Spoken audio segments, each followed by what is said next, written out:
Hello, जय हिंद। कैसे हैं आप लोग बताइए। उम्मीद करती हूँ सब लोग स्वस्थ होंगे, अच्छे होंगे, अपना ख्याल रख रहे होंगे और अपने एग्ज़ाम की तैयारी कर रहे होंगे, क्योंकि एग्ज़ाम अब बहुत दिन नहीं रह गया है। बहुत होगा तो ज़्यादा से ज़्यादा अक्टूबर या नवंबर में बी। मैं 100% नहीं बोल रही, नहीं तो आप लोग बोलें कि मैं 100% बोल रही, लेकिन मे बी जहाँ तक सुनाई पड़ रहा है तो इसलिए तो उस हिसाब से अपनी तैयारी करते रहिए। बीच बीच में पीएचडी का भी एग्ज़ाम आता रहता है, तो उसकी भी तैयारी कीजिए। अगर आप एमए किए हुए हैं तो कर लीजिए, अच्छी बात है। क्योंकि अगर आप पीएचडी कर लेते हैं, उसके बाद नेट क्वालिफाई होते हैं, तो आपको वेटेज मिलता है अच्छा खासा।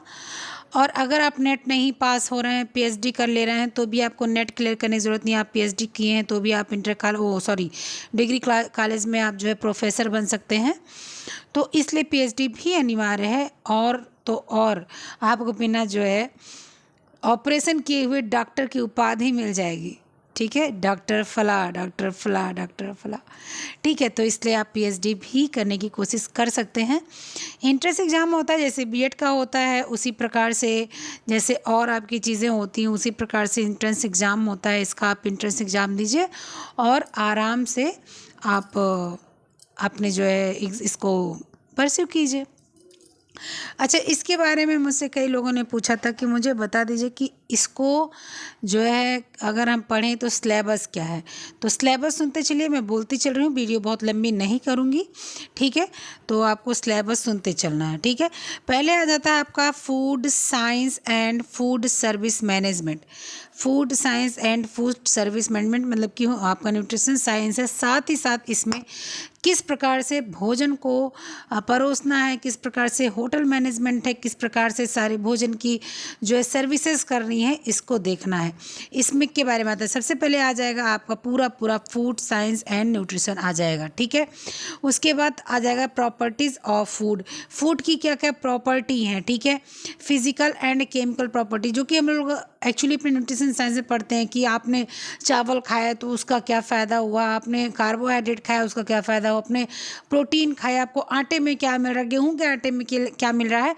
वही चीज़ न्यूट्रिशन साइंस की जो लोग हम लोग पढ़ते हैं, लेकिन वो टीजीटी पीजीटी लेवल का नहीं, वो थोड़ा सा अपर लेवल का। ठीक है, उसके बाद में आ जाता है quality evolution of food objects और subjective.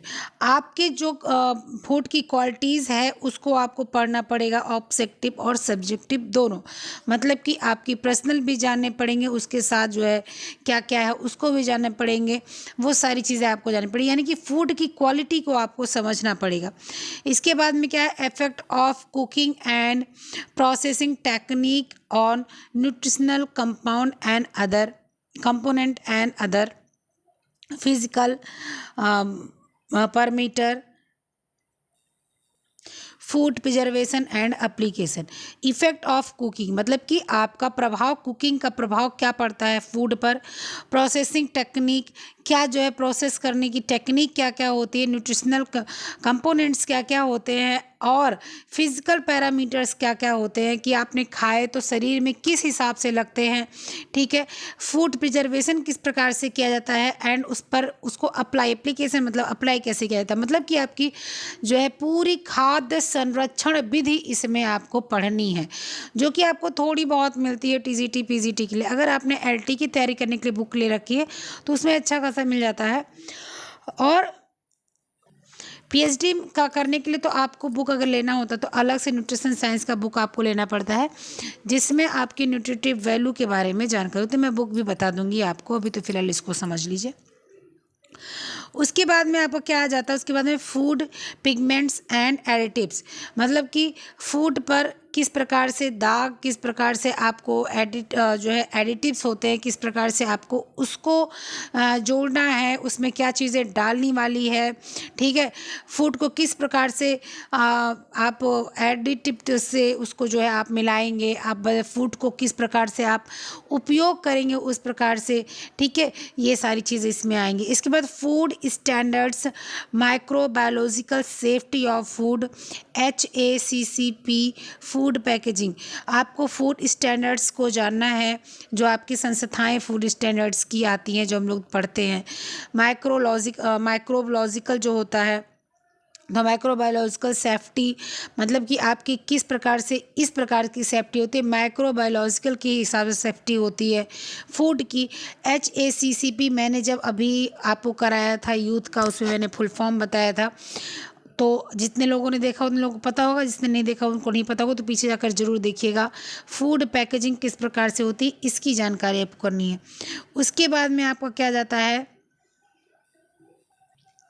Perspective of food service menu planning food cost analyse. आपको मेनू जानना है, जो कि क्वेश्चन आते ही आते 2-3 क्वेश्चन हम लोग के नेट में आ जाते हैं। तो फूड परस्यूम आपको जानना है।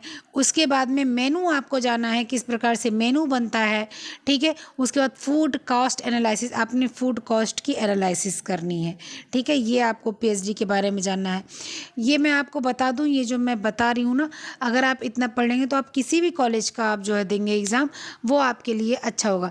ये मैंने विशेष कॉलेज कोटा से उठाया है, इसलिए उठाया वहाँ से कि अगर आप इतना पढ़ लेते हैं जितना इसमें दिया हुआ है, उसके बाद आप किसी भी कॉलेज में जाते हैं, किसी भी कॉलेज मतलब किसी भी कॉलेज में आप दूसरे तीसरे थर्ड फोर्थ किसी भी यूनिवर्सिटी में आप अगर एग्ज़ाम देते हैं, तो ये आपको जो है ये आपका अदर लेवल का है, अनदर लेवल का है, आपका सब इसके अंडर में ही आ जाएगा, ठीक है। तो यही आपका जो है सिलेबस है। ये सिलेबस मैं प्रोवाइड करवा दूंगी आपको टेलीग्राम पर, ठीक है। इसके बाद में आपका आ जाता है new product development nano technology. Nano technology के हिसाब से न्यू प्रोडक्ट कैसे उसको डेवलप किया जा सकता है। फूड सर्विस मैनेजमेंट आपको देखना ऑफ इंस्टीट्यूशनल, आपको इंस्टीट्यूशनल जो है आपको फूड सर्विस जो मैनेजमेंट देखना है, जैसे कि हॉस्पिटल, एजुकेशनल, जैसे स्कूलों में, विद्यालयों में, अस्पतालों में, न्यूट्रिशन आपका इंस्टीट्यूशन में जो इंस्टीट्यूट्स होते हैं, बहुत इंस्टीट्यूट होते हैं, सोशल एंड स्पेशल इंस्टीट्यूट, ठीक है। ये आपको food service, social research method, fundamental issue concept, need, relevance, scope, the ethic in research. Research method जानना है, जैसे फंडामेंटल इशू, कॉन्सेप्ट क्या है, रिलेवेंस क्या क्या जो है ज़रूरत है, स्कोप क्या है फूड एंड न्यूट्रिशन की, इन सब चीज़ों के बारे में जो रिसर्च हुआ है उस रिसर्च मेथड को जानना है, रिसर्च टेक्नोलॉजी को जानना है, समझना है, ठीक है। कहने का मतलब न्यूट्रिशन साइंस जितना हम लोगों ने पढ़ना है हम लोगों को, उतना तो हम लोग पढ़ते हैं TGT PGT के लिए। उसके बाद आपको क्या पढ़ना है, फूड को प्रिजर्व कैसे करते हैं, मेनू कैसे होता है, फूड को किस प्रकार से हम लोग हॉस्पिटल में अगर जो है सप्लाई करना हो, अगर हमें इंस्टीट्यूट में सप्लाई करना हो, अगर हमें हॉस्टल में सप्लाई करना हो, अगर हमें होम डिलीवरी करना हो, तो किस प्रकार का आप फूड करेंगे। फूड सर्विस मैनेजमेंट को देखना है, ठीक है। इसके बाद रिसर्च फूड पर होता है, तो वो किस काम से होता है, कहाँ कहाँ उसका फ़ायदा होता है, क्या क्या उसके कॉन्सेप्ट होते हैं, क्या क्या इशू आते हैं, क्या क्या फंडामेंटल होता है, ये सारी चीज़ें आपको जाननी है, ठीक है। इसके बाद में आ जाता है आपका न्यूट्रिशन एंड डाइट, ठीक है। डाइट एंड न्यूट्रिशन में आ जाता है, ठीक है। इसमें food groups, balance diet, food pyramid, micro and micro nutrient. आपको फूड पिरामिड के बारे में जानना होगा, मैक्रो एंड माइक्रो न्यूट्रिएंट के बारे में जानना होगा जो कि ये हम लोग को अपनी बुक्स में मिल जाते हैं अच्छे से। Nutrient, role of nutrient in the body, body के अंदर, शरीर के अंदर क्या रोल होते हैं nutrition, deficiency and requirement for Indians, Indians के लिए क्या होता है, कहीं डिफिशियंसी क्या कमी कहाँ आ जाती है, रिक्वायरमेंट कितनी होती है। पब्लिक हेल्थ न्यूट्रिशन के बारे में आपको जानना होगा, पब्लिक हेल्थ न्यूट्रिशन किस प्रकार से आप कर सकते हैं, ठीक है।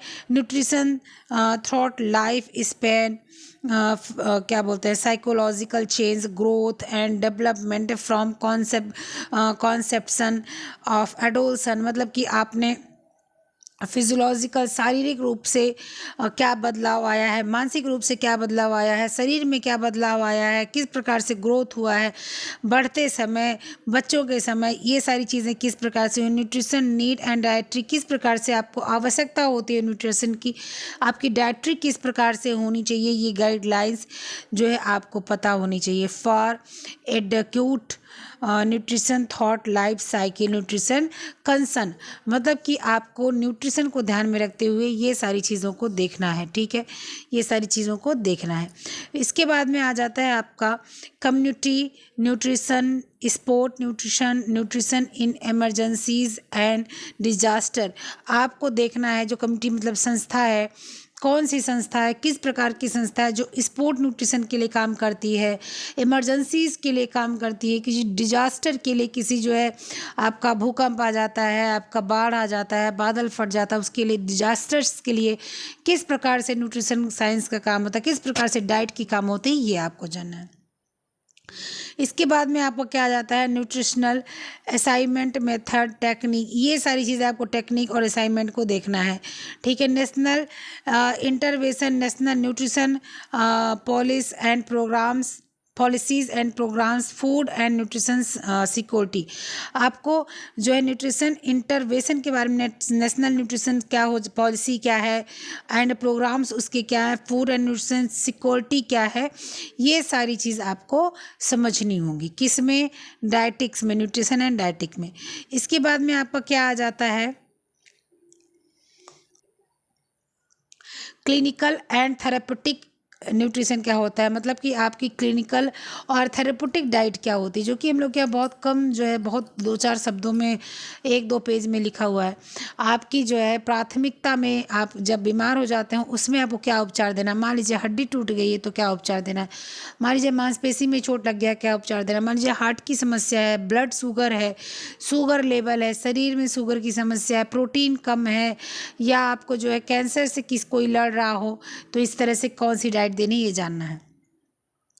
डाइट काउंसलिंग मैनेजमेंट, आपकी डाइट जो डाइट किस प्रकार से होती है, इसकी काउंसलिंग किस प्रकार से की जाती है, उसका मैनेजमेंट क्या होता है डाइट का, ये आपको जानना है।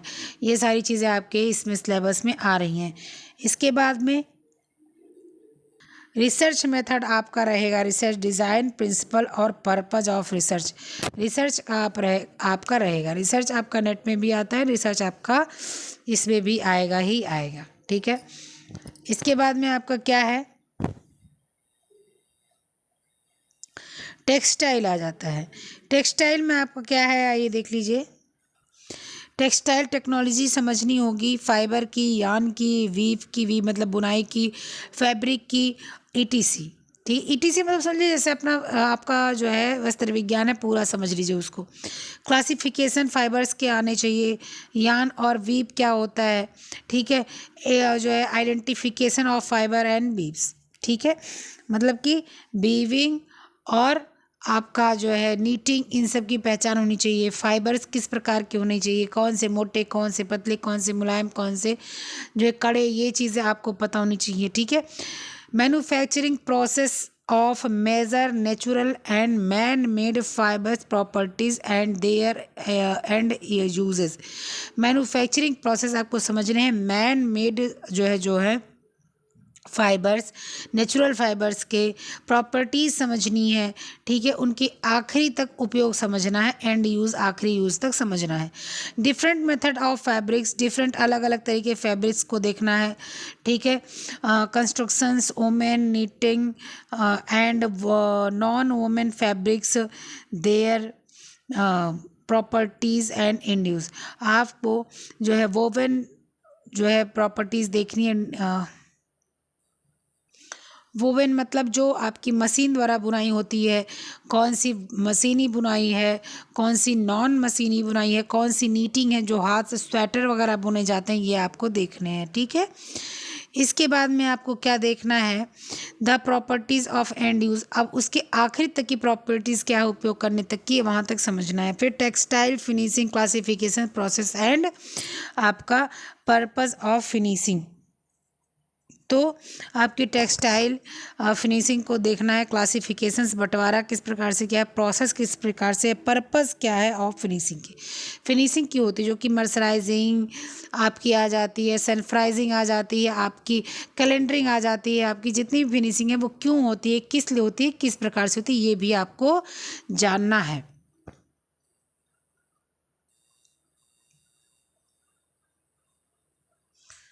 आपको डाई एंड प्रिंटिंग क्लासिफिकेशन समझना है, method of block printing, tie and dye, batik, roller printing, screen printing, discharge, heat transfer printing and digitized या डिजिटल प्रिंटिंग आपको समझनी है। ठीक है, इसके बाद आपको ट्रेडिशनल टेक्सटाइल समझना है, पारंपरिक वस्त्र को समझना है क्या है, Indian embroidery, printed textile, woven textile, dye, various region, मतलब जो आपके अलग अलग क्षेत्र के होते हैं, ये सारी चीज़ों को आपको समझना है। ठीक है, identification on basis of fibre content technique, motive, colour and design, आपको फाइबर जो है उसको जो है समझना है, मतलब आपकी जो बेसिक फाइबर होते हैं, जो बेस होता है फाइबर का, उसको देखना है। ठीक है, उसकी टेक्निक को समझना है, कलर और डिज़ाइन सारी चीज़ों को देखना और समझना है। इसके बाद में आपको क्या समझना है, textile testing and qualification, textile testing and quality testing, आप टेक्सटाइल की जब टेस्टिंग करेंगे, टेस्ट करेंगे, क्वालिटी देखेंगे, कंट्रोल नीड देखेंगे, कंट्रोल नीड की टेस्टिंग देखेंगे, सैम्पलिंग मेथड देखेंगे, टेक्निक ऑफ टेस्टिंग फाइबर्स, कौन कौन सी टेक्निक से हम लोग फाइबर टेस्ट करते हैं, यार्न का, फैब्रिक्स का, गारमेंट का, इन सब का, colour, fastness, shrinkage, pilling and GSM of fibres, ये सारी चीज़ें क्या क्या होती, किस प्रकार से की जाती हैं, इनको आपको समझना होगा। ठीक है, textile of environment, banned dye, eco friendly textile, जो है आपका contamination and effluent treatment, eco label and eco mark, ये सारी चीज़ों को आपको समझना होगा। इको मार्क कहाँ लग रहा है, इको लेबल कहाँ रहा है, इसकी कॉन्सेप्ट को आपको समझना होगा। ठीक है, आपको इको फ्रेंडली क्या है, टेक्सटाइल के लिए क्या क्या चाहिए, टेक्सटाइल जो है आपकी वो किस प्रकार से इको फ्रेंडली होती है, किस प्रकार से वो जो है आपकी डाइज वगैरह किए जाते हैं। ठीक है, जो है इसके बाद में आपको देखना टेक्सटाइल एंड इन्वायरमेंट, कौन सी डाइस को बैन कर रखा है, बैन डाइस कौन सी, वो जो कीड़ों मकोड़ों से ली जाती थी ना, जो पतंगे और मछलियों को मार के जो है डाई की जाती थी, उसको बैन क्यों कर दिया गया, ये सारी चीज़ें आपको समझनी होंगी। Recent development in textile and apparel, जो अभी जल्द में ही जो है कुछ चीज़ें आई हैं टेक्सटाइल के लिए, उसको समझना पड़ेगा, नैनो टेक्नोलॉजी समझनी पड़ेगी। ठीक है, और इसके बाद में ऑक्यूपेशनल क्लॉथ, जो है कामकाजी क्लॉथ होते हैं जिसके से हम लोग बिजनेस जिसके माध्यम से कर सकते हैं, वो समझना होगा। जीरो वेस्ट डिज़ाइनिंग, जो है ऐसी कोई डिज़ाइनिंग जिसमें जीरो वेस्ट होता है, ये डिज़ाइनिंग समझनी पड़ेगी। अपसाइकिल एंड रिसाइकिल, आप रिसाइकिल और अपसाइकिल किस प्रकार से करते हैं ये समझना पड़ेगा। ठीक है, research methods, type of research, research method समझना होगा, क्योंकि मैंने बोला हर में रिसर्च मेथड है, तो इसमें भी रिसर्च मेथड है, रिसर्च मेथड समझना होगा। ठीक है, types of research, descriptive, survey, historical, qualitative, quantitative, athletic and एक्सनेचर, कहने का मतलब है कि आपका डिस्क्रिप्टिव कौन सा होता है, सर्वे करने के लिए क्या होगा, हिस्टोरिकल क्या हो जाता है, क्वालिटेटिव वैल्यू क्या हो जाएगी, क्वांटिटेटिव वैल्यू क्या हो जाएगी, क्या है, एनालिटिकल एंड एक्शन, जो है रिसर्च आपके ये सारे क्या है, किस प्रकार से इसके ऊपर रिसर्च करना पड़ेगा और रिसर्च को समझना पड़ेगा, समझ के उसको देखना पड़ेगा। ठीक है, उसके बाद में आपका क्या जाता है, एप्रियल डिज़ाइन, ये डिज़ाइनिंग से सारी चीज़ें टेक्नोलॉजी हैं, जितनी भी टेक्नोलॉजी डिज़ाइनिंग से आती है, यहाँ पर आपको शॉर्ट फॉर्म में बताती हूँ, क्योंकि मैं आपको पूरा पढ़ पढ़ के सुनाती हूँ तो टाइम लगता है। ठीक है, क्योंकि समझाती हूँ इसलिए ध्यान से सुनिएगा मैं क्या बोल रही हूँ। जितनी भी एप्रियल डिज़ाइन है, चाहे वो बॉडी मेजरमेंट के थ्रू आती है, आपकी फिगर टाइप, आपकी कंधे की डिज़ाइन, आपकी आस्तीन की डिज़ाइन, आपके ब्लाउज़ की डिज़ाइन, गले की डिज़ाइन, शर्ट की डिज़ाइन, जितनी भी डिज़ाइन कपड़ों बनती हैं उनको समझना है। किस किस जो है इक्विपमेंट से डिज़ाइन बनती है उनको समझना है, किस किस प्रकार से डिज़ाइन बनती है उनको समझना है, किस किस प्रिंसिपल को, किस किस हम लोग को जो है नियम को अपनाना पड़ता है डिज़ाइन बनाने में, वो समझना है। फैशन साइकिल को समझना है, फैशन थ्योरी को समझना है, फैशन कौन सा हम ग्रहण करते हैं, कौन सा फैशन छोड़ देते हैं, कौन सा फैशन इफेक्टिव होता है, कौन सा फैशन इफेक्टिव नहीं होता है, इसको समझना है। पैटर्न मेकिंग समझना है, ड्राफ्टिंग समझना है, ड्रैपिंग समझना है, फ्लैट पैटर्न मेकिंग समझना है, ये सारी चीज़ों को समझना है। ठीक है, अपीयरल मैन्युफैक्चरिंग है। ठीक है, इसमें आपको टेक्नोलॉजी को समझना है, मैन्युफैक्चरिंग अपीयरल अप्रैल के लिए, ठीक है। और आपको मशीनिकल यूज समझना है, process of fabric April manufacture, ये सारी चीज़ें समझनी है। इसके बाद टेस्टिंग आ जाती है, आपको किस प्रकार से कपड़े का स्टैंडर्ड टेस्ट होता है, किस प्रकार से कपड़े की क्वालिटी टेस्ट होती है, किस प्रकार से कलर टेस्ट होता है, किस प्रकार से कपड़े की मजबूती देखी जाती है। ये जितनी भी सज्जाएँ हैं सारी आपको देखनी पड़ेंगी, ठीक है। इसके बाद जितने भी जो है आपके केयर करने वाले कपड़ों के प्रिंसिपल हैं उसको देखना पड़ेगा। क्लॉथिंग को वॉशिंग है, प्रेस करना है, रखना है, उठाना है, दवा डालनी है, कपड़े में लपेटना है, पेपर में लपेटना है, पॉलीथीन में रखना है, बैग में रखना है, सारी चीज़ें आपको इसमें समझनी पड़ेंगी। इसके बाद में क्या होगा, section of clothing for different age group, आपको किस प्रकार से जो है एज ग्रुप के अनुसार 1 साल का, 2 साल का, 3 साल का, 6 साल का, 8 साल का, 10 साल का, 12 साल का बच्चा किस प्रकार से कपड़े पहनता है उसको सेक्शन करना है, डिवाइड करना है फैब्रिक को, और फिर उसको समझना है, रिसर्च करना है कि किस प्रकार से जो है कपड़े को उपयोग किया जा सकता है। ये आपका है। किस प्रकार कपड़ा पहनने से मतलब होता है कि इतने साल का बच्चा कॉटन का पहनता है, इतने साल का बच्चा कॉटन सिंथेटिक मिला के पहन सकता है, इस साल के बच्चे को स्पेंडिक्स पहनाना चाहिए, इतने को नायलॉन पहनना चाहिए, इतने को जीन्स पहनाना चाहिए, इतने को फिर जो है क्या करना चाहिए, जो है बच्चे स्कूल जाने लगते हैं तो उनको हिसाब से कपड़े पहनना चाहिए। तो फिर ये सब चीज़ें इसमें आ जाती हैं, ठीक है। उसके बाद में क्या है, resource management and consumer issue, इसको भी ध्यान से सुनिए। इसका मतलब क्या है, तो जो मैं बोल रही हूँ वही वही है, उससे ज़्यादा नहीं है। लेकिन मैं बता दूँ आपको एक चीज़, मैं बुक भी डिस्कस कर दूँगी और उसका मैं जो है लाइव आ जाऊँगी डिस्कस करने के लिए, या मैं ऐसे वीडियो बना दूँगी। देखिए सारी बुक्स आती हैं, आपको अलग अलग लेनी पड़ेंगी। अगर आप ये सोच रहे हैं किसी कोचिंग सेंटर से आप पास हो जाएंगे पीएचडी या नेट, तो नहीं होता, नहीं होता, नहीं होता। मैं पहले भी बोली हूँ, किसी आप पर्सनल पर्टिकुलर एक बुक से आप पास हो जाएंगे पीएचडी या जो है आप नेट, तो नहीं पास होंगे, बिल्कुल नहीं। टीजीटी पीजीटी के लिए जो बुक आपने परचेज करी को उससे तो आप बिल्कुल पास नहीं होने वाले, ना पीजीटी ना आपको नेट।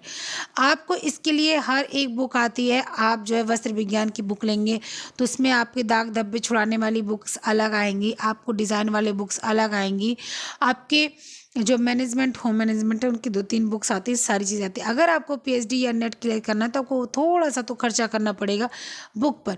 जो आप खर्चा करते हैं फालतू के जो है कोचिंग सेंटर पर जो है 5,000 3,000 4,000, वो बुक्स पे खर्च कीजिए, आप पास हो जाएंगे, ठीक है।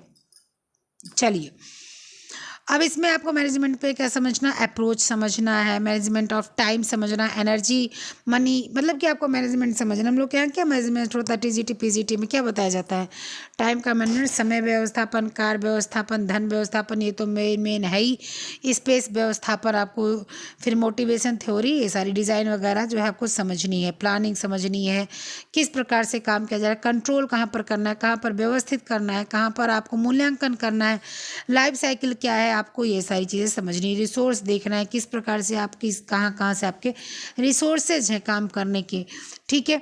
उसके बाद में आपको क्लासिफिकेशन जो है अलग अलग देखना है, जैसे कि काम करने की सिंपल टेक्निक को, क्लास ऑफ चेंज को, फिगर मैनेजमेंट को, ये सारी चीज़ें आपको देखनी है।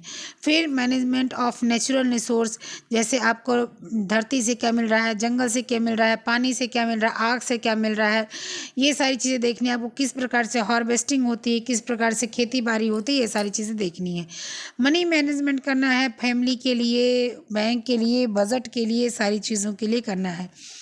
ह्यूमन रिसोर्स आपको पढ़ना है, ह्यूमन रिसोर्स मैनेजमेंट आपको पढ़ना ही पड़ेगा। उसमें फंक्शन है, ज़रूरतें हैं, जो है मनुष्य की जो है ज़रूरतें हैं, ये सारी चीज़ें हैं उसमें, ठीक है।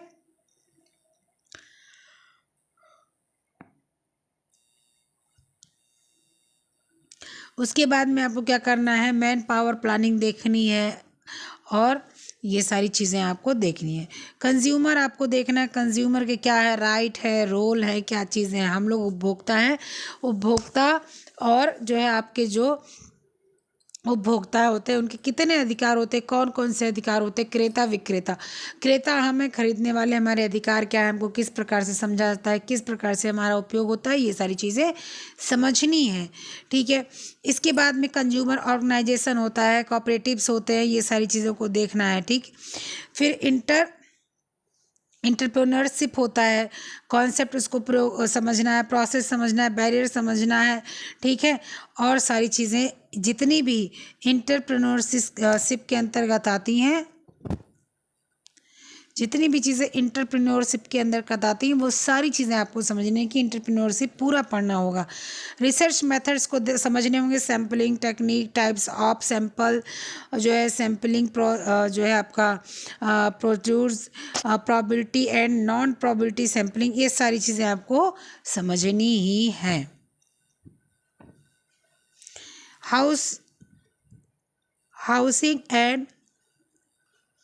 Housing and interior design. Housing and interior design मतलब होता है कि आपके कला के तत्व आपको समझने पूरे कला के तत्व, कला के भाग, कला के प्रकार, कला के महत्व सारी समझने, कलर्स की सारी चीज़ें समझनी है, स्पेस प्लानिंग समझनी है घर को सजाने के लिए, ठीक है। बिल्डिंग का जो है आपको रेगुलेशंस किस प्रकार होता है, किस प्रकार की बिल्डिंग कहाँ पर बननी चाहिए, भूकंप रोधी में बननी चाहिए, नहीं जहाँ पर कूड़ा गड़ता जो है दबाया जाता वहाँ बनना चाहिए कि नहीं बनना चाहिए। हाउसिंग एंड एनवायरनमेंट को आपको समझना होगा, आपके घर परिवार का जो आपने घर कहाँ बना रखा है, घर परिवार का माहौल कैसा है, घर परिवार के आसपास का कैसा एनवायरनमेंट है, ये सारी चीज़ें आपको समझनी होंगी, ठीक है। जब ये सारी चीज़ें आप समझेंगे तभी आप जो है इसको आगे ले जा पाएंगे, ठीक।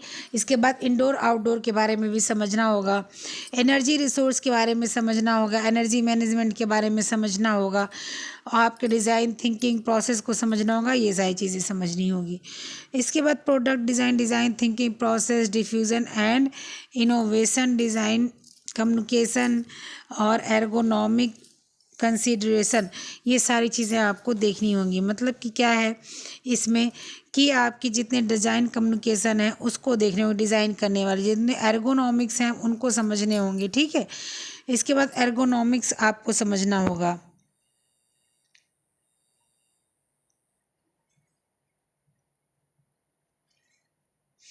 एर्गोनॉमिक्स मतलब समझ जाइए बॉडी के पूरे पार्ट को समझना होगा आपको, सर से लेके पैर तक सब समझना होगा, जो हम लोग की जो है पीजीटी में आता है। रिसर्च आपको देखने हैं भाई, रिसर्च में तो आपको करना ही पड़ेगा। रिसर्च की बुक आपको अलग से मिल जाती है, रिसर्च की बुक आपको मिल जाती है 150-200 रुपये में, परेशान होने की ज़रूरत नहीं, बुक सारी मिल जाएगी आपको, ठीक है। चाइल्ड डेवलपमेंट में देख लीजिए ग्रोथ की, आपको ग्रोथ बच्चे की मतलब एक हिसाब से बच्चा जब पैदा होता है, बड़ा होता है, लड़की पैदा होती है, बड़ी होती है, गर्भवती शादी होती है, गर्भवती होती है, बच्चे को जन्म देती है, पढ़ाती लिखाती है और मर जाती है, इसके बीच में जितने शारीरिक परिवर्तन होते हैं, और सेम लड़का पैदा होता है, बड़ा होता है, पढ़ता लिखता है, नौकरी चाकरी करता है, शादी ब्याह कर लेता है, फिर उसके बाद में उनकी पारिवारिक जीवन स्थिति को चलाता है, चलाने के बाद में एक बार धीरे धीरे बूढ़ा होके मर जाता है। ये जितने भी आपकी मानसिक नहीं शारीरिक प्रोसेस जितने भी चलते हैं, ये सारे आपको एर्गोनॉमिक्स में समझने हैं। मतलब कि बच्चा पैदा होने से मरने तक जितने भी शारीरिक प्रोसेस हैं आपको समझने हैं। साथ ही साथ जो है आपके बच्चे के जो लेबर के लिए, जैसे बाल विवाह भी चलेगा इसमें, बाल विकास, बाल विवाह, बाल बलात्कार या जो है आपके आ जाते हैं जैसे बच्चों के लिए, बच्चों को जो काम किया जाता है बाल श्रम, ये सारी चीज़ों को आपको समझना है। और ये सारी चीज़ें कब ख़त्म हुई, ये सारी डेट्स भी आपको समझ के रखनी है, ठीक है। इसके बाद में क्या क्या बदलाव होते हैं, बच्चा छोटा रहता है फिर और बड़ा होता है फिर और बड़ा, मतलब कि पूरा किशोरावस्था आपको समझनी पड़ेंगी, ये सारी चीज़ें आपको समझनी पड़ेंगी, ठीक है। माता पिता का रोल क्या होता है, परिवार का रोल क्या होता है, गार्जियनशिप क्या होती है, ये सारी चीज़ें भी आपको जाननी पड़ेंगी, ठीक है।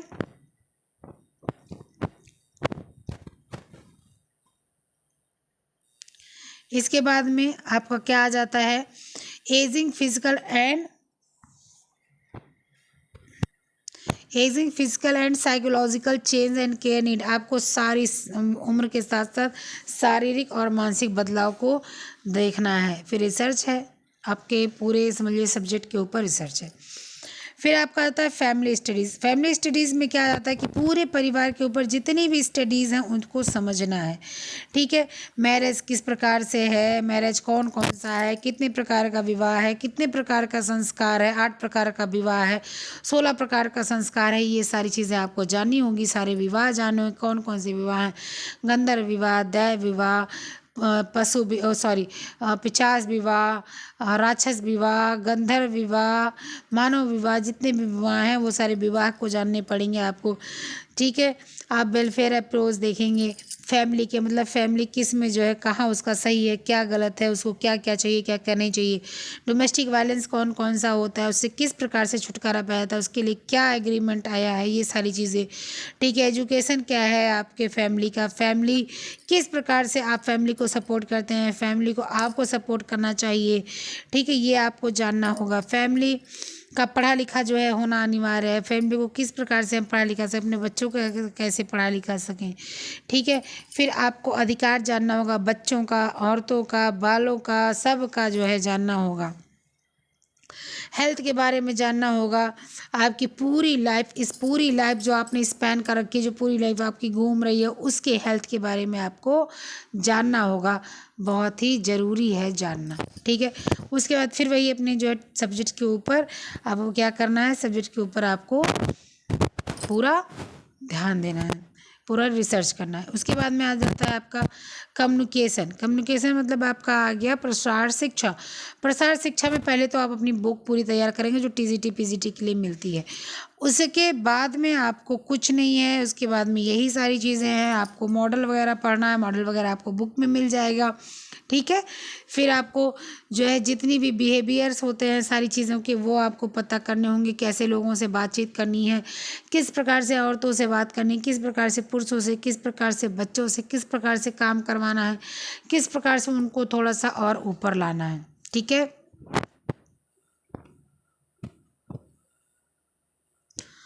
उसके बाद में आपका क्या हो जाता है, traditional modern new media for development. Development जो है मीडिया के अनुसार कौन कौन सा हो रहा है। फिर आपके जो है जो रीजन के सॉन्ग होते हैं, नृत्य होते हैं, डांस होते हैं, उनको समझना ज़रूरी है। तो ये सारी भी चीज़ें आपको समझनी ज़रूरी है। कहने का मतलब पूरा प्रसार शिक्षा आपको रटा होना चाहिए, पूरा प्रसार शिक्षा के बारे में आपको जानना है। ध्यान से सुनिए मैं क्या बोल रही हूँ, वही इसमें लिखा हुआ है। प्रसार शिक्षा के बारे में फर्स्ट चैप्टर से याद कीजिए, आपको कहाँ से शुरू हुई, कैसे शुरू हुई, कहाँ हुआ, क्या हुआ, ये आपको जानना है। उसके बाद में आपको जानना है कि जो है प्रसार शिक्षा किस लिए की जाती है। फिर ग्रामीणों के लिए जानना है, ग्रामीणों के लिए प्रसार शिक्षा का उपयोग क्या होता है, महिलाओं को किस प्रकार से सिखाते हैं, इसका किस प्रकार से उद्यम किया जाता है, या किस प्रकार से आपको जो है उपयोगी आपके लिए है। ये सारी चीज़ें आपको प्रसार शिक्षा के बारे में पूछना है। लास्ट में आपके सब्जेक्ट के ऊपर क्या हो जाएगा, जो है रिसर्च माना जाएगा। इसके बाद में आपका extension management and communication development है। एक्सटेंशन एजुकेशन, एक्सटेंशन मैनेजमेंट जो आपका आ गया। एक्सटेंशन मैनेजमेंट में, एजुकेशन में आपको क्या करना है, सारे एक्सटेंशन के बारे में जानना, सारी फिलॉसफी के बारे में समझना है, सबने क्या क्या कहा है इसके बारे में जानना है, ठीक है। प्रोग्राम मैनेजमेंट आपका किस प्रकार से आप कार्य व्यवस्था करते हैं, उस चीज़ों को जानना है, ठीक है। उसके बाद में आपको जो है सारी चीज़ें जो है सिचुएशन किस किस प्रकार से आप संभालते हैं, आपकी प्लानिंग क्या होती है ऑर्गेनाइजेशन की, आपको किस प्रकार से मॉनिटरिंग एंड एवल्यूएशन करते हैं यानी मूल्यांकन करते हैं, वो सारी चीज़ें आपको देखनी है, ठीक है। इसके बाद करने के बाद मूल्यांकन वगैरह आपको इसमें करना होगा। इसके बाद में आपके जो है जितने भी छोटे बड़े ग्रुप हैं, उनको ग्रुप को किस प्रकार से आप समझते हैं, किस प्रकार से उनका कार्य करते हैं और लेते हैं, उनको कार्य किस प्रकार से देते हैं, क्या जो है उनका सारे लोग का व्यवस्था किया जाता है, वो आपको देखना है।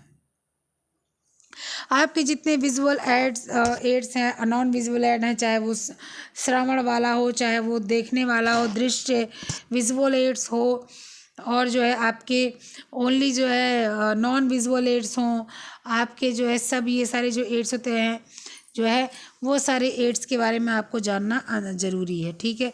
आपकी किस प्रकार से पढ़ाई लिखाई, किस प्रकार से शिक्षित करके लोगों को आगे बढ़ाएंगे, ये जानना ज़रूरी है, ठीक है। Formal and non formal education इसमें दिया जाएगा एडल्टों के लिए, और जो घर में लोग बैठे हैं उनके लिए, जो महिलाएं खाली बैठी हैं उनके लिए किस प्रकार से आप काम रखते हैं, किस प्रकार से स्कोप है, किस प्रकार से मेथड्स हैं, किस प्रकार से मटेरियल प्राप्त होते हैं, किस प्रकार से वो काम कर सकती हैं, ये सारी चीज़ों को आपको समझना होगा।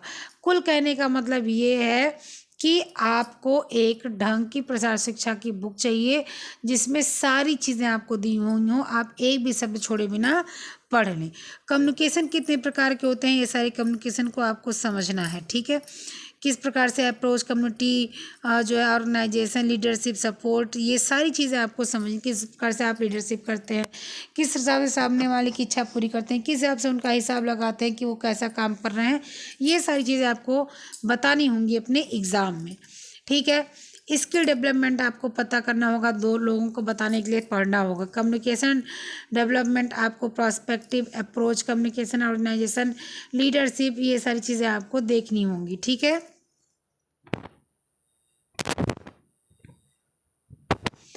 ठीक है, उसके बाद में आपको क्या बोलना, आपको क्या करेंगे, आपको जितनी भी आपकी जो है people's participation and stakeholder, जो है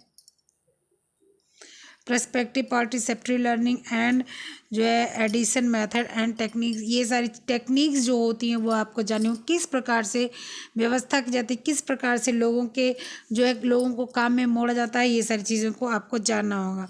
development programme in India for urban, rural, tribal, आपको ये सारी चीज़ें जाननी होगी, कौन कौन से प्रोग्राम इंडिया में चलाए गए, किसके लिए, रूरल एरियाज़ के लिए, अर्बन के लिए, आपकी जो है कौन सी जो है ट्राइबल्स के लिए कौन कौन से लाए, इसको जानना होगा। आपकी health, education, wage, self employment, women's develop, ये सारी चीज़ें आपको जाननी होंगी, ठीक है। लास्ट में रिसर्च मेथड, कहने का मतलब आपका ये है कि पूरा प्रसार शिक्षा आपको जीप पर रटा होना चाहिए। प्रसार शिक्षा की बुक या आपकी जो है आपके पास होगी वही आपके लिए काम आ जाएगी, उसके लिए इधर उधर जाने की जरूरत नहीं है।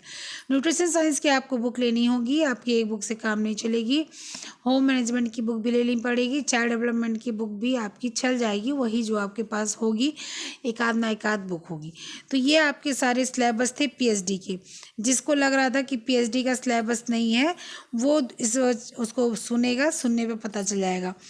पूरा आपका न्यूट्रिशन साइंस पूरी बुक आपकी, मैनेजमेंट टेक्सटाइल पूरी बुक आपकी, चाइल्ड डेवलपमेंट पूरी बुक आपकी, फिजियोलॉजी, साइकोलॉजी भी आपका आएगा, इसमें रिसर्च वगैरह भी आएगा, और पूरी बुक आपकी जितनी भी जो है आपकी सारी चीज़ें हैं, होम मैनेजमेंट, और आपकी आ जाती है extension education, textile, nutrition science, child development, इसके बाद फिज़िकल एजुकेशन या साइकोलॉजिकल एजुकेशन, ये सारी चीज़ें आपको आ जाती हैं। आपको कहीं भी कम या कहीं भी ज़्यादा नहीं लगेगा, ज़्यादा तो आप कुछ भी पढ़ लो आपके लिए अच्छा ही है, लेकिन कम कहीं भी आपको पढ़ने की ज़रूरत नहीं पड़ेगी, कम नहीं पढ़ना पड़ेगा आपको ज़्यादा से ज़्यादा पढ़ना पड़ेगा।